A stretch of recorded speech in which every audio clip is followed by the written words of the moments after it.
Guess who's coming to dinner? Hey guys, DB Rai here, and today I'm continuing with What If Fasha and Gine survived? Which, it's a what if I haven't touched up on a little while, been sort of going crazy with the solo What If Fasha survived series.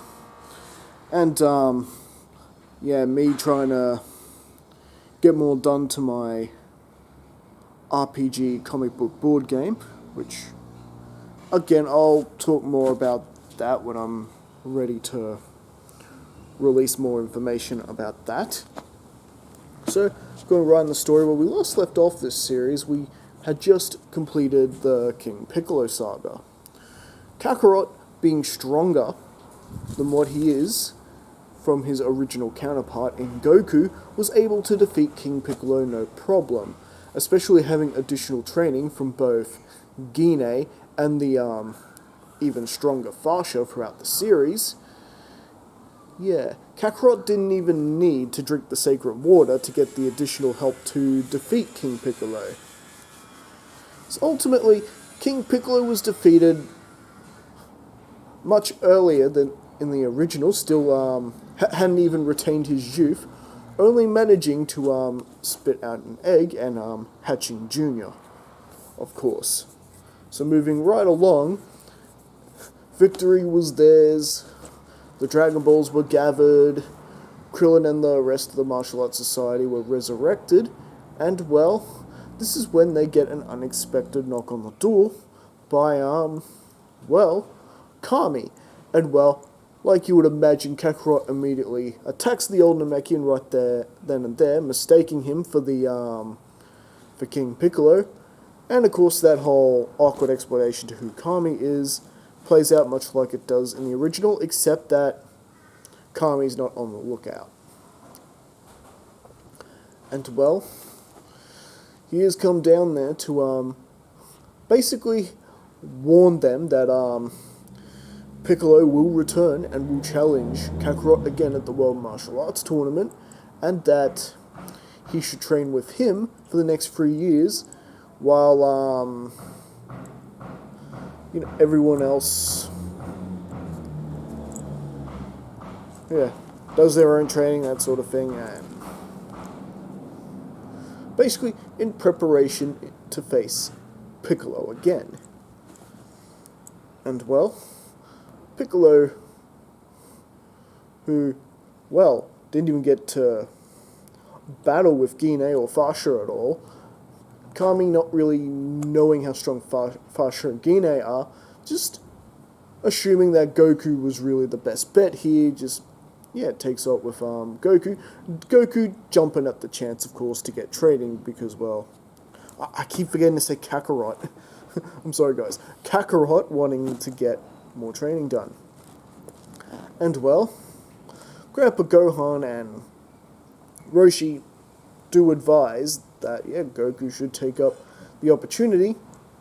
And Grandpa Gohan does speak up for how powerful Gine and Fasha are, and that if Piccolo does really intend to return, and, essentially try this again, it's probably for the best that all three Saiyans go up and train. And, Gine, being the mother of the young man who defeated Piccolo, it just made a lot more sense. And so, with that, Fasha and Gine are joining in with the training as well. And even though Fasha is a complete powerhouse, being at a power level of 2000, a little bit stronger with her years on Earth and battling in the martial arts tournament and having additional training sessions with Gine, who's more or less at least above 1,000 now, her power at least doubling since they landed on Earth. And let's just say training session could go, the 3 years of training with Kakarot could go very differently with 2 additional Saiyans in the mix. Especially when you got one of them who can accompany Kakarot in the Room of Spirit and Time. As is revealed in the Cell Saga, that Kakarot did spend a little bit of time in the Room of Spirit and Time, nearly going insane, for a month in there, Kami having to take him out. Well, that doesn't happen in this timeline. Having Gine and Fasha, either one of them, able to go in there more willingly. And since it's become clear that Gine really needs to sort of catch up to Fasha's level of power, it was mother and son that went into the Room of Spirit and Time. Meanwhile, Fasha's having all sorts of fun trying to get the bell from Mr. Popo. Yes, Fasha is stronger. However, she does lack certain other skills that make her a better fighter. She could overwhelm Popo with raw power alone, but as we know, both Popo and Kami are very efficient in using their ki, and have very unique style of martial arts that, makes them that efficient. They're able to cut out all the senseless and wasted movement that drains up their energy, which is something Fasha is not a master of, nor is Gine or Kakarot for that matter. And well, Fasha will have the head start on them during that part of the training, while Gine and Kakarot are essentially catching up to her raw power. So by the time Kakarot and Gine both emerge from the chamber, they've actually grown quite a lot in strength. As we know, a year in a hyperbolic time chamber is worth years of training on Earth. Years, because, the gravity changes in there, sometimes it's calm, sometimes you get storm, they're dealing with blizzards, sometimes raging infernos. So, Gine and Kakarot have grown to become really strong. They'd almost be at Vegeta's level at this point, in terms of raw power. So, they have surpassed Gine in power. And, well, Gine gets the better of them in sparring matches in terms of not wasting their energy. So, at first, Fasha is more or less beating them on that front. And of course, she takes a day for the Room of Spirit and Time herself in order to catch up to now Kakarot and Gine. And well, eventually Gine and Kakarot, of course, catch up to what Mr. Popo and Kami are ultimately trying to teach them. Needless to say, Piccolo definitely has his work cut out for him in the next Tenkaichi Budokai. And when that time comes along, well, you can imagine, things in the tournament do play out in a similar fashion as the original, except you got Gine and Fasha in the tournament as well. And this mercenary Tao having the chance to try and take out Kakarot and Tien Shinhan as revenge for what happened to him, and of course to avenge the disgrace of Tien Shinhan for him switching sides, doesn't even happen because Mercenary Tao could not even get past Gine during the preliminaries. And in a similar fashion that she has done in other What Ifs where Gine has appeared in the tournament, Tien Shinhan took a trip through one wall, then the next, past oncoming traffic. Still alive, but just barely. No one messes with her child, and lives to tell about it. Well, except in this case, he does live because she wouldn't advance in the tournament. You get what I mean. You don't mess with her son and get away with it. And, as for the rest of the tournament, quite a few differences, including Tien losing to Fasha in the tournament, and,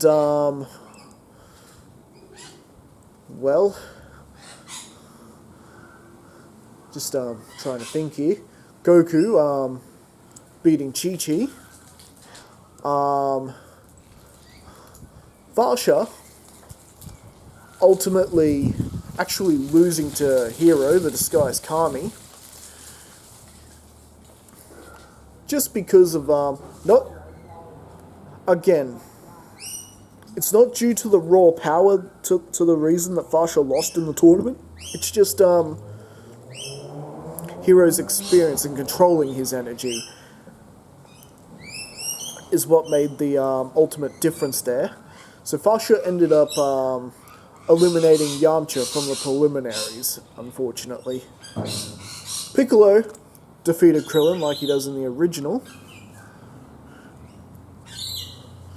So that moved on to Gine battling her own son in the semi-finals, which is a pretty intense battle. Ultimately, Kakarot getting the win, knocking Gine out of the ring. A very close matchup, but ultimately, the son of Bardock proved to be just that little bit better. After all, Kakarot does seem to have like a sort of sixth sense for fighting. Gets that from his father. And well, when we got Fasha battling with Junior, ultimately, Junior gets the win. Hang on, now it's Fasha that lost in the first match. Okay, it was Hero battling with Junior, and the same thing happens. With the original battle between Hero, the disguised Kami, and Junior, ultimately him being swept up by the evil containment wave. And well, this leads to an intense matchup between Kakarot and Junior. Now, you may be thinking that Kakarot is a lot stronger. I said that they're pretty much close to Vegeta's level at this point. Same went with Fasha. It's just, rules of the tournament. It's not like they could really fight full ball without killing their opponent. And Kakarot, of course, still wants to win the tournament, not kill Piccolo in fear of killing Kami. So having to hold back that much power does put the Saiyans, Fasha, Gine, and Kakarot in equal footing with the rest of the fighters. Just in case that explanation's not clear why it's why the Saiyans are still struggling in the matches, so to speak.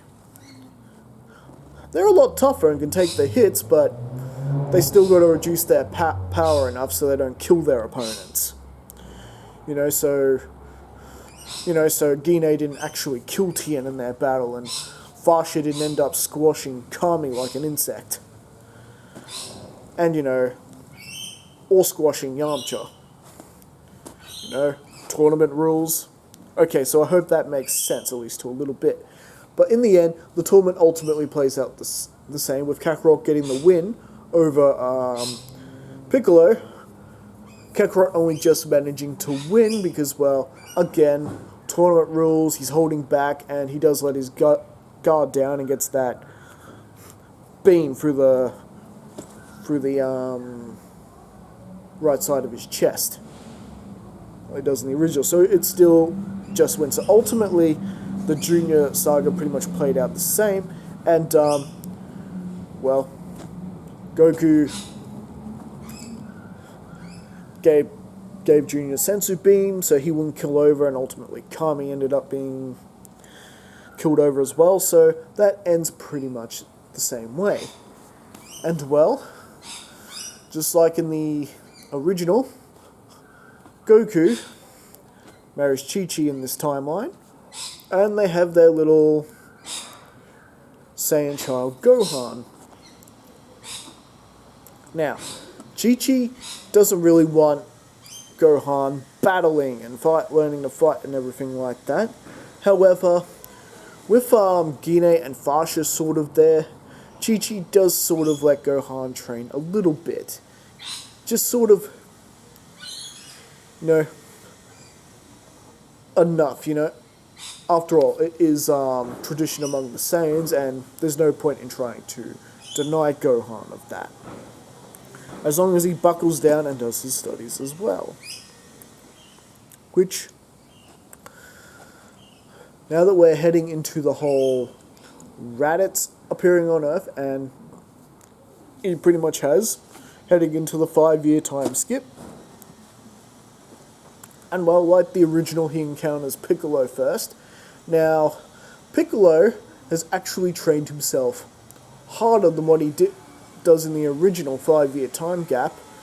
Because, well, with tournament rules and everything, don't forget Piccolo can sense energy. He does know very much that Goku, Fasha, and Gine were holding back during the tournament. Piccolo is not stupid that way. And if he ever intends to conquer the Earth and conquer it properly, he's going to need to have gotten a lot stronger in that. So, Piccolo has pretty much been training very relentlessly. He's quite a bit stronger in this timeline. He could actually beat Raditz in a one-on-one fight. And, well, when Raditz detected this power level on his scouter, and, well, Piccolo giving Raditz a bit of a warning shot, Raditz could definitely detect the high scale and the difference of his power. Piccolo's power level right now is about 3,000. So, he's quite a bit stronger than what he is in this part of the story. A power level of 3,000 against Raditz's mere 1,200? Yeah, not good for Raditz. So Raditz actually heeds Piccolo's warning and goes away. After all, it's not Kakarot, it's not the one he's looking for. And, well, he does detect him later. He does detect Kakarot's power level later on. And, well, flies after it like he does in the original. And, well, Piccolo deciding to tail after this troublemaker. Find out what he really wants and who's this Kakarot person he's looking for. And, well, whoop, what happened there? Excuse me. And, well, mind you, Piccolo does, of course, find Kakarot, and at first, the discussion is very heated. And thanks to Gine and Fasha being around, Chi-Chi does allow Goku to socialize with his friends a bit more. So it's not really that much of a reunion. He does see a lot of the members of the Dragon Team quite often. But this was still like basically a reunion, and this is the first time Chi-Chi has allowed little Gohan to go along. And well, you've got Gine and Fasha coming as well, and you've got Goku sort of just sitting on his cloud with Gohan in his lap. Just quickly filling you in how the reunion came about this time. So, Kakarot and Fasha, Kakarot and Raditz, discussion starts off heatedly. Why haven't you completed your mission? You're supposed to wipe out all life on this planet. And well, Fasha and Gine can hear the commotion that's going on, and Gine can't help but feel that the voice is somehow familiar, and the attitude is somewhat familiar. And well, Gine steps out of the house first, Raditz laying eyes on his mother for the first time. Raditz, you're here? What? Mother? And then Fasha sort of steps up with that's not all. Fasha, you're here too? And well, they are showing off their power a little bit, and Raditz could basically tell from their readings, including Kakarot, who's powering up a little bit with this heated discussion with his long-lost brother, that, yep, these guys are far stronger than he is. This isn't good for Raditz, and more importantly, what's Gine doing alive? What's Fasha doing alive? Didn't Gine think to go looking for Raditz? So there is a little bit of resentment in Raditz's tone.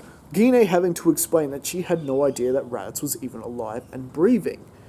There was no news. Well, it's not like Raditz exactly just thought to pick up the scouter and try and make a phone call. And well, this backs Raditz down. And while he is the more cautious out of, Nappa and Vegeta, he's not gonna blindly attack people he knows he can't defeat.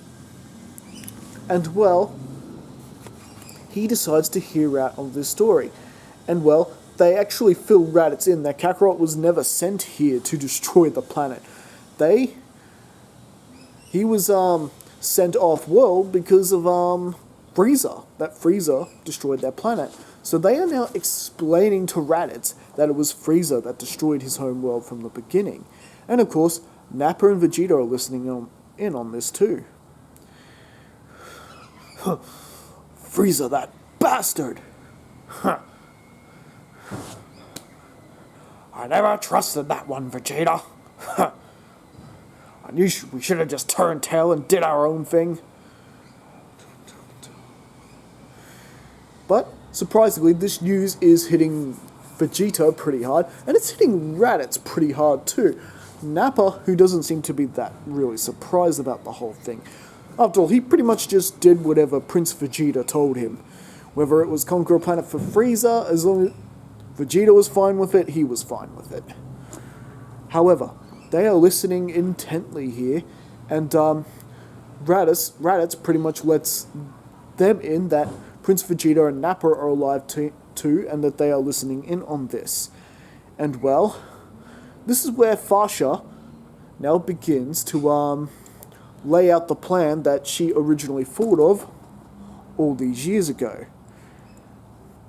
She had told Gine about this initially, but there was no point. There was no way they could get strong enough to defeat Frieza, she thought, and Fasha initially thinking the same thing.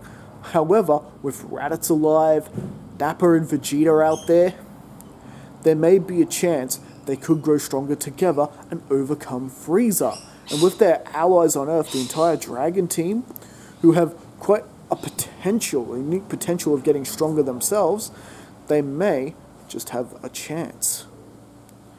And Vegeta and Nappa are quite intrigued by this. And well, they're quite interested in coming to the planet and just checking out planet Earth. They have no intention to really conquer it, and well, if it does turn out to Vegeta that this is a waste of time, that they are weak, that they are a bunch of weaklings, then they could just conquer it, take it over, and do away with the weaklings, and work on dealing with Frieza themselves. No one has let anyone in on the Dragon Balls yet, though, erring on the side of caution. After all, Gine and Fasha have heard tell on Prince Vegeta and what he's like, his cruelty and everything like that. And well, with that, and with Raditz now essentially joining the Dragon team, well, I think that's actually where we're going to leave things for the moment. So what do you guys think? Well, essentially, Raditz would be wanting to train up the Earthlings and get them stronger. And of course, it's a good opportunity for him to get stronger himself and prove himself to his comrades, Nappa and Vegeta. As for Gine, she's just happy to have both her boys back. And well, Fasha, she's quite happy with messing with Raditz, much like she used to back when he was a child growing up. Oh yes, back when Fasha and the rest of Bardock's gang would go into the kitchen for a meal while young Raditz was growing up, Fasha would mess with Raditz quite a lot. Headlocking him, giving him noogies, things like that. To Fasha, this was just like old times. And Raditz kind of embracing that for the first time. After all, it'll be a good year before Raditz and Nappa turn up, and this is a good chance for him to interact with Saiyans who aren't gonna, essentially treat him like he's nothing, like Nappa and Vegeta did. And that might be coming to a close pretty soon within this year, if Raditz can get himself strong enough.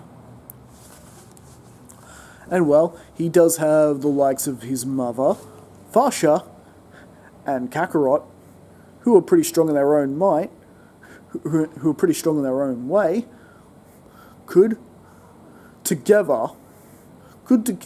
could together defeat Vegeta if it comes to it. If Vegeta does decide he wants to conquer the planet and deciding everyone else is beneath him.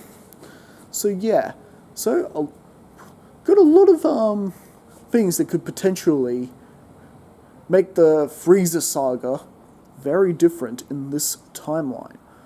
So again, that's where I'm going to be leaving things for the moment. Let me know what you guys think in the comments, and I will be back again next time to continue this what if. So, here we go. See you later.